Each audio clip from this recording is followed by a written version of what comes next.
On March 24th, Ukrainian and U.S. delegations met to discuss proposals to protect energy facilities and critical infrastructure, according to Ukraine's defense minister.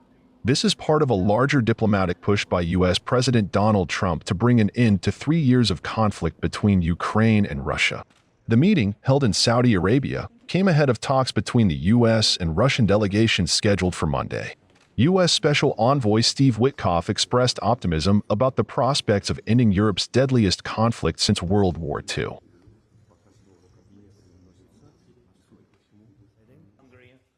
Ukraine's President Volodymyr Zelensky said his country's delegation was working in a completely constructive manner, adding that the discussions were quite useful and the delegation's work was ongoing.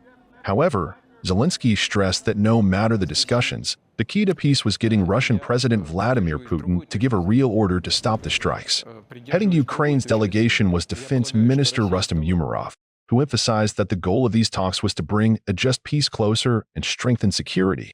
However, Zelensky described the talks as essentially technical.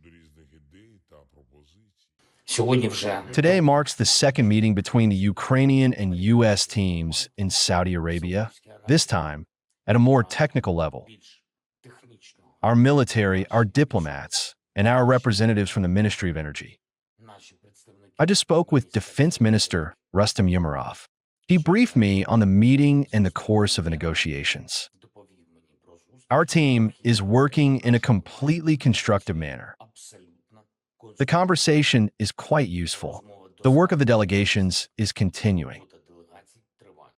Now, after the last meeting in Saudi Arabia, in Jeddah, it is absolutely clear to everyone in the world that Russia is the only one prolonging this war. The only one who brought it here and who needs it to continue. Since March 11th, there has been a proposal for an unconditional ceasefire, and such attacks would have already stopped. But it is Russia that continues all of this. And every night, every day, it carries out the most cynical strikes.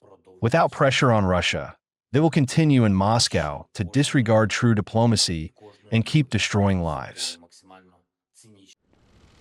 Just last week, Putin agreed to Trump's proposal for a 30-day ceasefire, halting attacks on energy infrastructure. But the ceasefire quickly became uncertain as both sides continued reporting attacks. In fact, overnight, a large-scale Russian drone attack on Kyiv killed at least 3 people, including a 5-year-old child, sparking fires in high-rise buildings and causing significant damage across the capital. Russian authorities reported shooting down 59 Ukrainian drones targeting the southwestern regions, with 1 person killed in Rostov. Despite ongoing attacks and Russia's advances in eastern Ukraine, Zelensky has supported Trump's call for a broader 30-day ceasefire. Trump stated on Saturday that efforts to control the escalation of the Ukraine-Russia war were somewhat under control. The U.S. hopes to reach a broader ceasefire within weeks, aiming for a truce agreement by April 20th, according to sources familiar with the planning. National Security Advisor Mike Waltz revealed on Sunday that the U.S. is exploring a range of confidence-building measures, including discussions about the future of Ukrainian children taken into Russia. Waltz explained that after agreeing to a Black Sea ceasefire, the next step would be to address the line of control, or the actual front lines. However, Trump's communications with Putin have raised concerns among European leaders, who fear that the U.S. may be turning its focus away from Europe in hopes of securing a broader peace deal with Russia, potentially covering oil prices, the Middle East, and competition with China.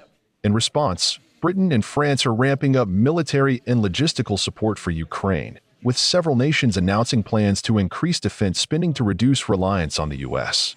Meanwhile, Witkoff downplayed concerns that any peace deal in Ukraine would embolden Putin to invade neighboring countries.